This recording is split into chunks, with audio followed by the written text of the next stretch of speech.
Hi everyone, I'm Tom Truex, field staff with Surfside, and you're watching Truex Outdoor Sports.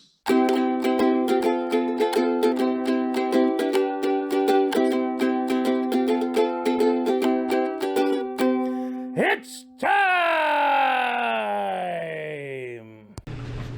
All right, guys, I'm here at Grillin' Time Processors, and Craig's gonna be taking out the buck that I shot last week, and pretty excited to watch it get, processed and all that fun stuff. So Craig's in there fishing it out. There's been a lot of deer gotten this year.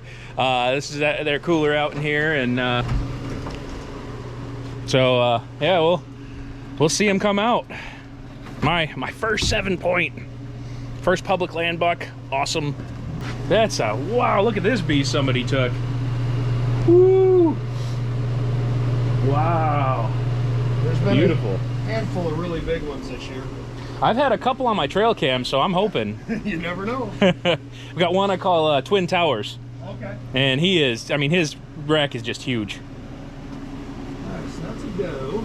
Yeah, the buck behind that doe is the one. Right, but I've got her hooked on his hook, Oh, gotcha. so I gotta figure out where I'm gonna put her. Yeah, Craig says there's been a lot of deer coming in through here, so apparently it's a good year, which is exciting, especially for archery season, because there seems to be a lot more archery hunters, which some of us are like, I wish there were less, but hey, it's good. And hopefully the deer population keeps going and getting better, because we're seeing great bucks. Oh, here it comes. There's the 7-point. There he is.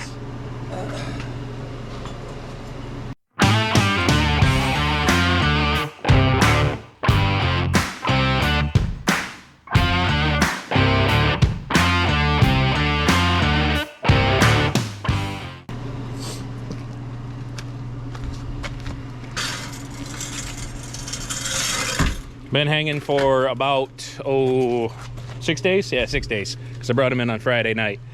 So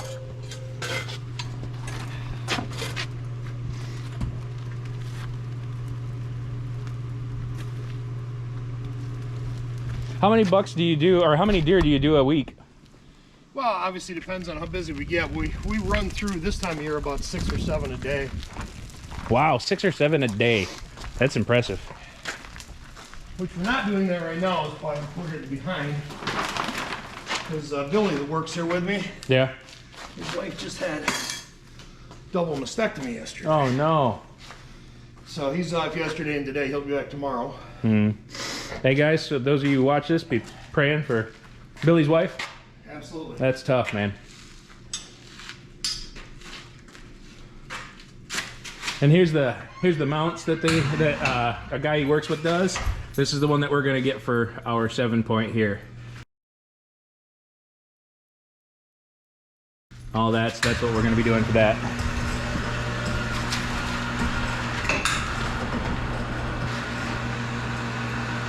All right, well, the first thing we're gonna do is make sure, which we know we don't have anything special, but we've gotta make sure if there's any special requests or neck roast or something we need to save before we start cutting them apart.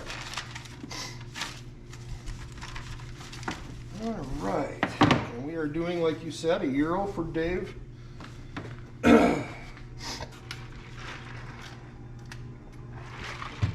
Cube steak, 2 roasts, some stew meat, plain burger. So we don't have to worry about anything else when we're splitting them open here. I'm just doing it really easy. All right, we're just gonna show you a quick, easy skin job and get the hide off from them with little electrical assistance. And then we'll be ready to cut them up. So one thing I've always loved is these knives that have no point on the end, so that you don't have to worry about cutting into the meat, and yet they still cut the skin real quickly. Wow, that is cool. I've never seen those. Yeah, they're kind of hard to find, to be honest. Browning made these particular ones 15 years ago, and if you find them on eBay used, they're twice as expensive as they were when you used to buy them new. Really? So they're about 80 bucks a piece if you can find them. And we're getting to that time of year where everything's got a lot more hair on it. Got a little cooler. Yeah, I noticed on the brow of his head, he had a lot of extra fur right in between the horns too. You know, and once it got Or cold, antlers.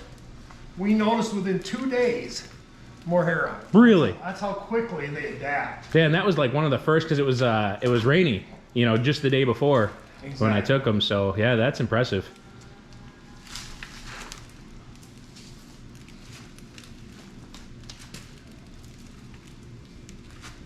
Yeah, we'll show you how we deal with all that hair here in a few minutes too. So.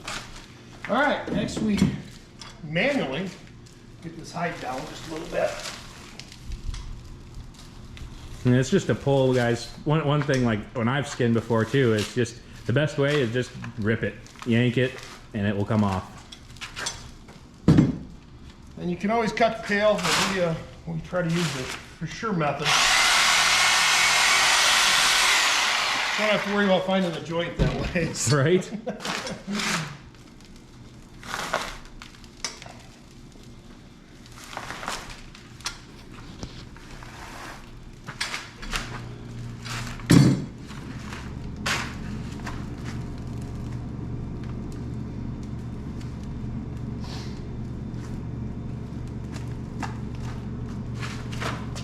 All right, now we're going to use a little electrical assistance.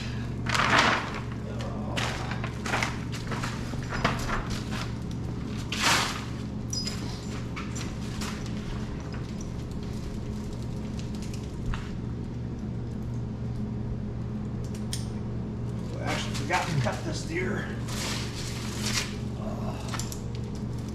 all the way, so I'm going to do that quick.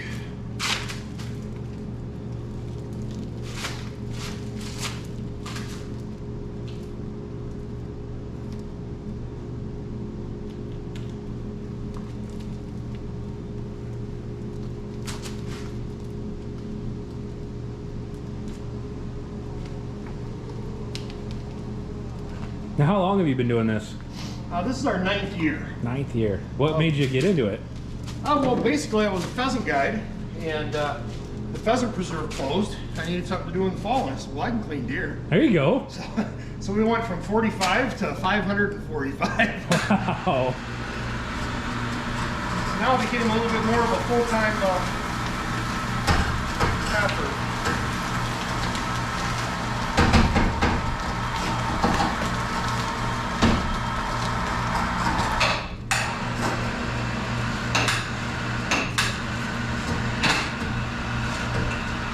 Once we get the bulk off, then we're just going to finish up by hand. Al Schroeder already picked up? Yep.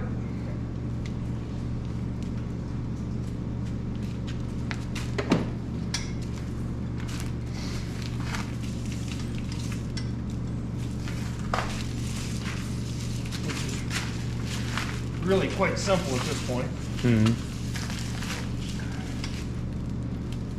Yeah, I've done my own deer before, but to be honest, it started hurting my back and everything, and you know, I was like, I don't want to do it anymore. Well, and hence the electrical assistance. Right? Nobody wants to do this all day long by themselves.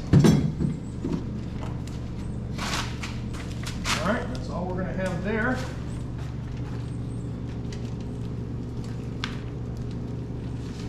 Off with its head. That is correct.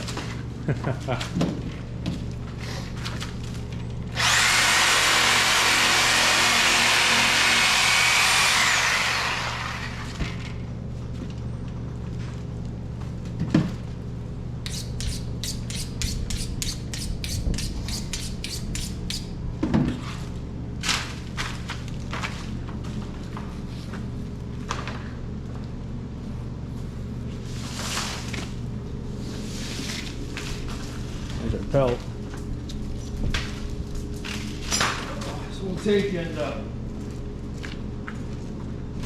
salt that down later. Add it to our pile.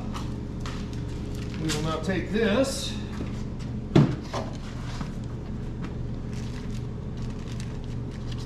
Put a tag on it so it goes to Dave McIntyre. Okay, this is how we get rid of the hair.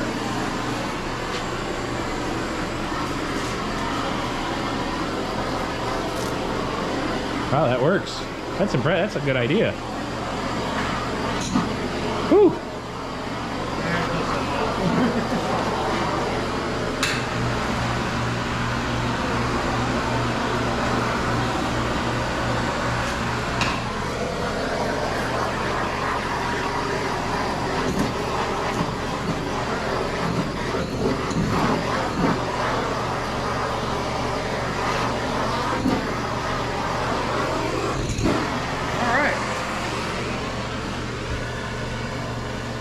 Nothing like fire for an interesting video. He is a lot less hairy now. Yeah. So the first thing we're going to do is take out the inside lines. And I just, to be able to get to them, I just like to open that up a little bit. Pull some of the fat out. And we just basically, you're just trying to trace along the bones. For tenderloins, it's very simple. Once you get the cut, they almost fall right out. And we'll still have to trim that up a little bit.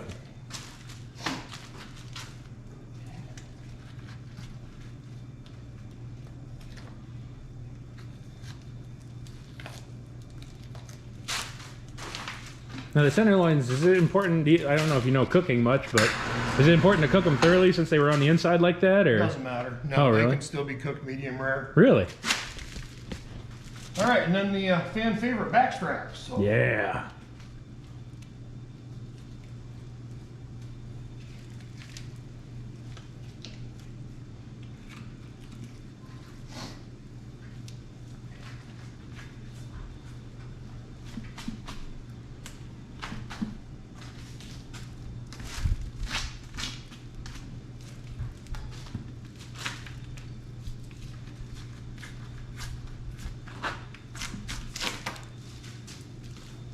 There is no better organic free-range meat than this. no, that's pretty good stuff.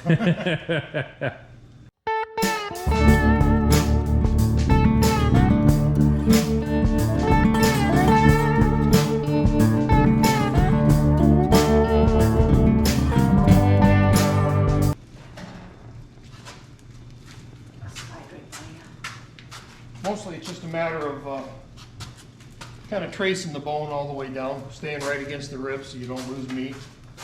Look at that beautiful meat there. Ah.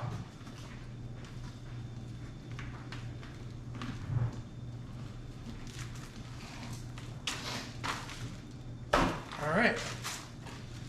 Now, since we're not going to be doing any kind of a neck roast or anything special, we just try to capture as much meat as we can along with the shoulder, neck all together. Just make it one piece.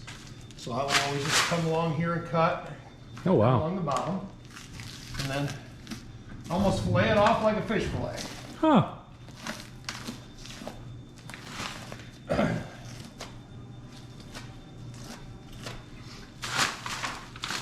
Right down the neck.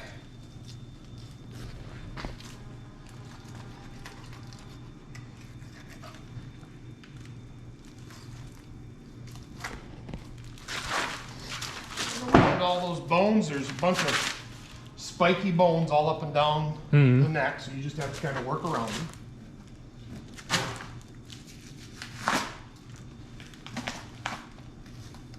The ribs any good on a deer? I've never really played around with the ribs. Here would be the difference. Okay, so if you were going to eat the ribs, we wouldn't take all this meat off. Oh, okay, gotcha. So you'd leave the meat on, and then you'd, with a meat saw, you would cut through, leaving the meat on. By the time we get done, that's all that's left. Gotcha. Yep. so it's not even worth cutting out. Plus, it's all dried on the inside Yeah. from being hung.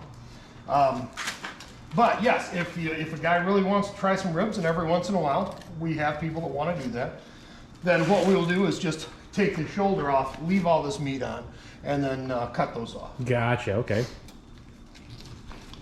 Yeah, I've never done the deer ribs. I've heard of guys doing it, so that's Yep. why I was just wondering if you I ever did did them that. once. They're a lot of work for the amount of meat. Yeah, I bet. That's what it always looked like to me.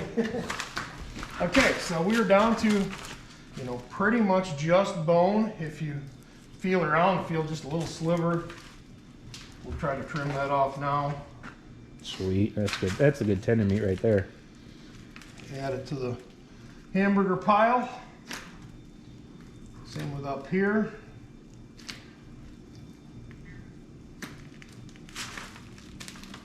But for the most part, people look at this and say, oh my gosh, you're wasting so much, but there really Isn't is anything. very, like I said, very little. You could pull each one of these little chunks out and maybe save a couple ounces of meat. But overall, you've got 95 to 98% of it. Yeah. So now we're just going to remove everything from the hinds.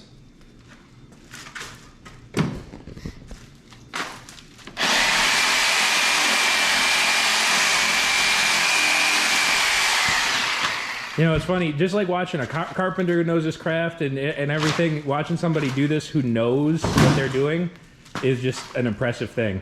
It looks pretty easy. Yeah, because you're just flying through it. And I've done this before, so I know it's not this easy for a layman person. For you. Even Billy that helped me out, he's like, man, you do that fast. That's 9 years compared to his 1, so. And you're not, the thing is, you're not even rushing. You're just doing it, and yeah. It's just our normal pace, and I'm not huffing and puffing and, No. you know, out of breath and dying here either, so.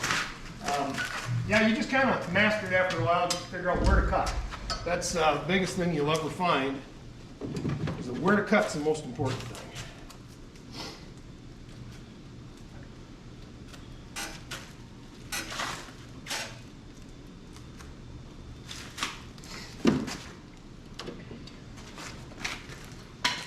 The deer leg trimmers.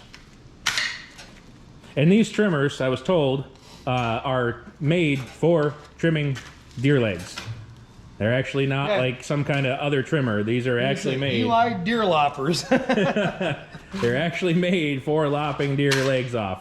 So that's an impressive tool that, you know, pros gotta have. Some of you guys think you're pros. Well, you might want to get them. They definitely save you a lot of time. All right, now what we do, instead of taking all this into the processing room, we're just going to remove the quarters. Once again, it's all about knowing where the bone's at.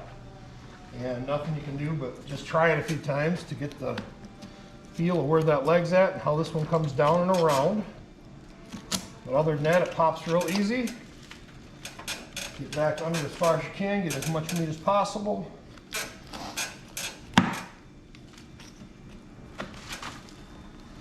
And your hind is removed.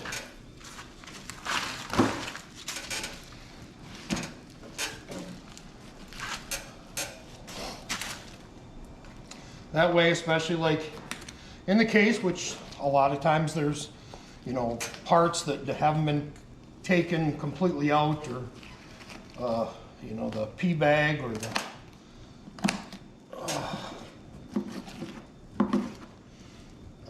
parts of the intestine and stuff, so that just stays out here. Yeah. So that doesn't go in with the meat. You don't want that to contaminate your meat there. Well, you don't want to have any of that foul taste. And Yep. as long as it gets cooked, you're good to go. Yeah. We're going to start out doing your tenderloins.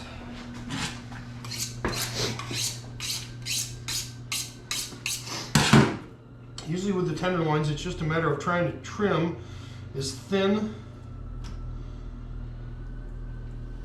a piece as possible to get the dried and bloodier part off without losing too much of it, because as you can see, you don't have a Whole lot. huge chunk of meat to start with here. Yeah. So once you get it to the point where most of the discoloration or blood is gone, you might just trim up a little bit, tags, ends, and then that will be just fine to eat.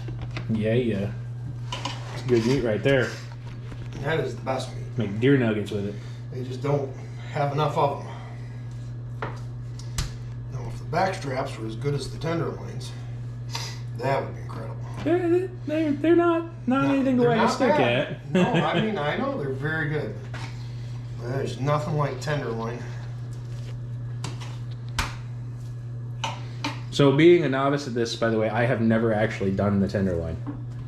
Well, all I do is chunk them Yeah.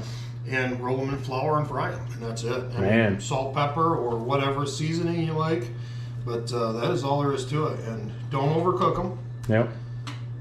but they are absolutely fantastic. All right. Now, on to back straps. And I believe Mr. Truax wanted butterfly back straps. However you think is best, really. Oh, this is probably the most popular. Yeah. And we always try to, you know, save whatever we can for scrap and burger. Trim off, not fat. I don't like to say fat. Or ligaments or tendons or anything like that. But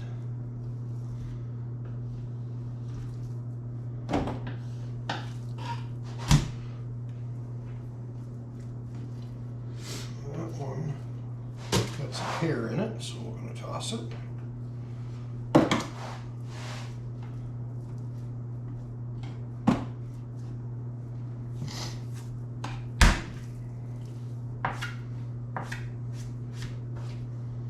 All right, and then obviously backstrap, when you butterfly it, you're just cutting 3/4 of the way through. And then all the way through so that it lays out to make a little bit bigger steak. That's, I think most people understand what butterfly it is, but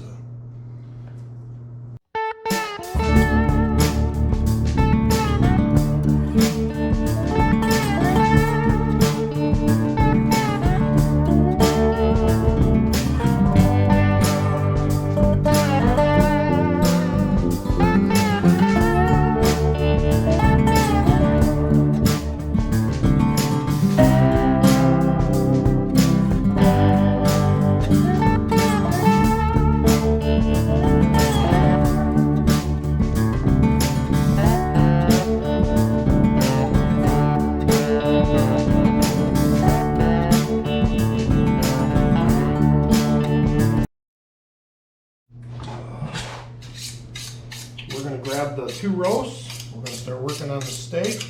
And we'll probably do a little bit of stew meat here. So I'm going to grab another tub.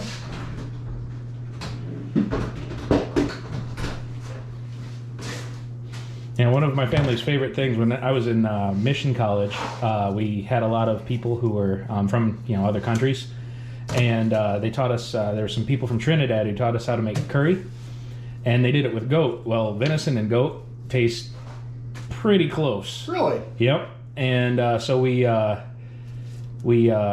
made curry with venison the way that they did, and they use stew meat for it, and it is phenomenal. No kidding. Huh. Yeah, there's something I wouldn't have known. Yeah, I would say venison and goat taste almost identical. Well, and the whole point of the way we do this, and everybody has their own method. A lot of people still, from the older days, still run these through the saw, cut steaks with a bone in. But all we do is separate muscle from muscle. And anybody can do it. You just have to, until you really know what you're doing, you have to kind of feel around and figure out where everything's at. But that way, we can get all that fat and sinew and tissue off from in between the muscles. Not a problem.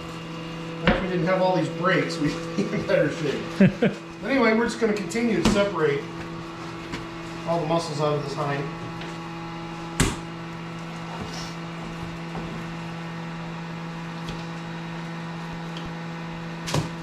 The knowledge of where all the muscles break down that you have makes it look so much easier, because to me, I'd be sitting here for half an hour to an hour on one leg. I was there too. When I was just doing it for myself and not repeating hundreds of times a year, I had the same problem. Because I'm always second guessing, I'm like, oh, is this a muscle, or should I leave it all together? Or Exactly. it's...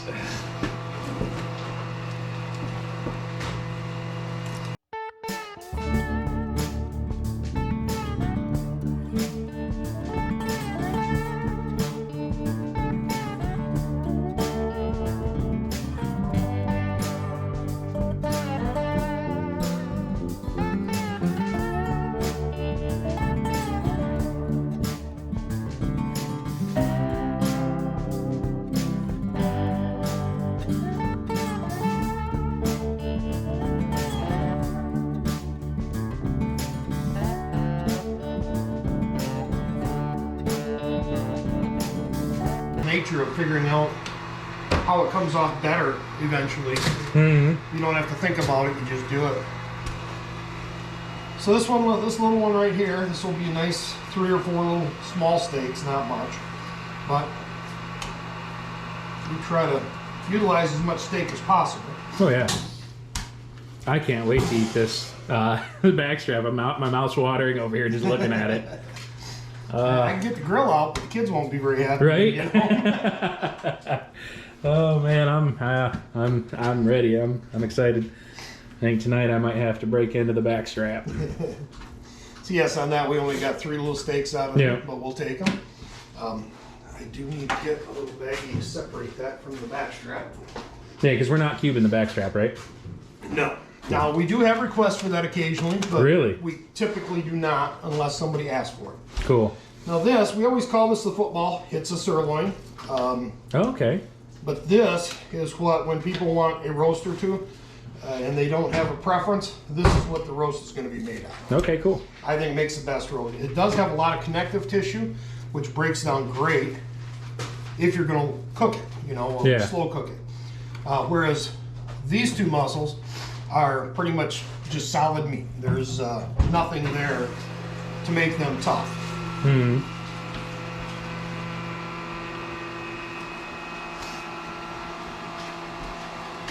Just had one of the guys who contributes text me, how good is the chicken at the Dublin store? It's pretty good. I say nothing. Fried chicken. So then you're just gonna end up with a nice little rolled roast there, and we'll get one off from the other leg. Awesome.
Alright, so moving on, we're going to trim up the front quarter, some of the neck meat. Basically, we use the front quarter for all hamburger, although because we're doing some stew meat on this one, we will get some stew meat out of here. This is just mostly about getting it deboned. And once again, once you get used to where it's got to be cut, it's pretty simple.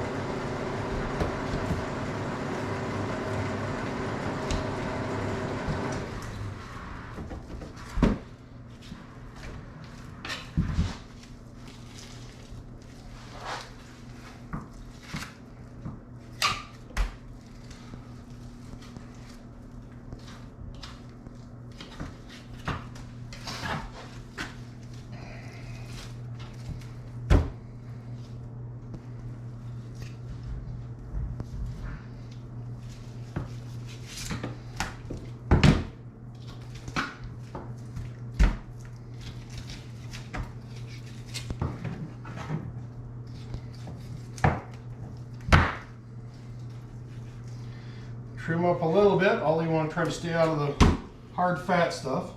And that quarter is deboned. Cool. Now it's just a matter of, once again, trying to get rid of whatever we can for silver skin, fat, any bloody damage, and then some of this we're going to make into stew at some point here, very near future. All right, what we're going to do now is some of these front shoulder parts that are still pretty nice and clean, we're going to take and get some stew meat out of that because that's what you wanted to have. So Yes, sir. We're still going to trim them up, keep it pretty fat-free. There's always going to be a little bit mixed in, but not any more than necessary. And we're just going to chunk it.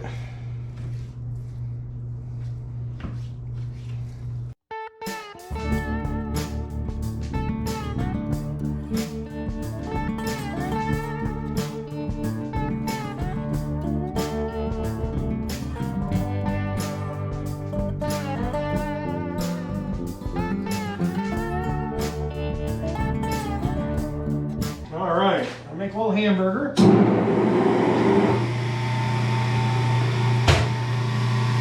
you don't want to make it fast, use this old equipment. Oh man.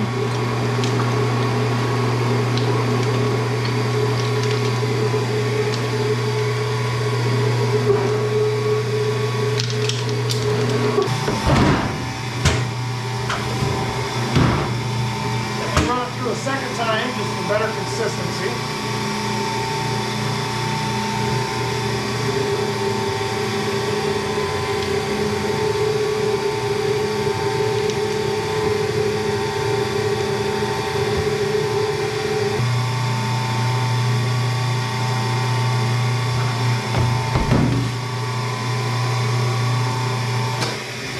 All right, well, we have some hamburger.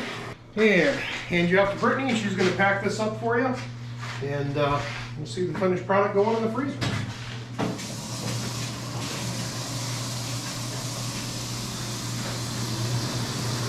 First, I have to say it. Tells me everything I need to know.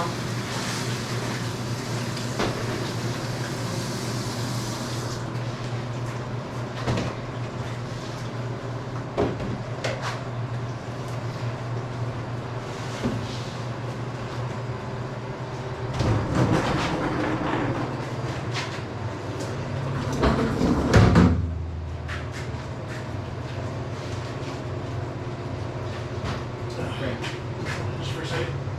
I'll hold it. Yeah, just for a second.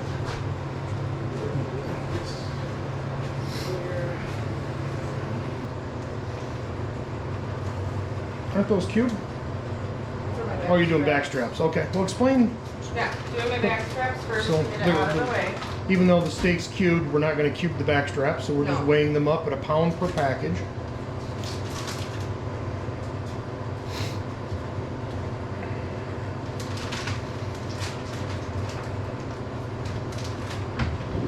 Putting them in the vacuum packer. That's going. Start my next one.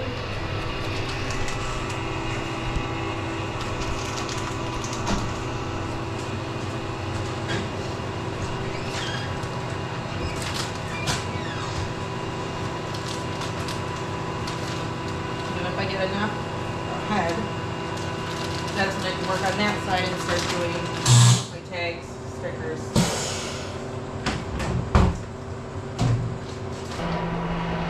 Click on, and just feed everything through the top.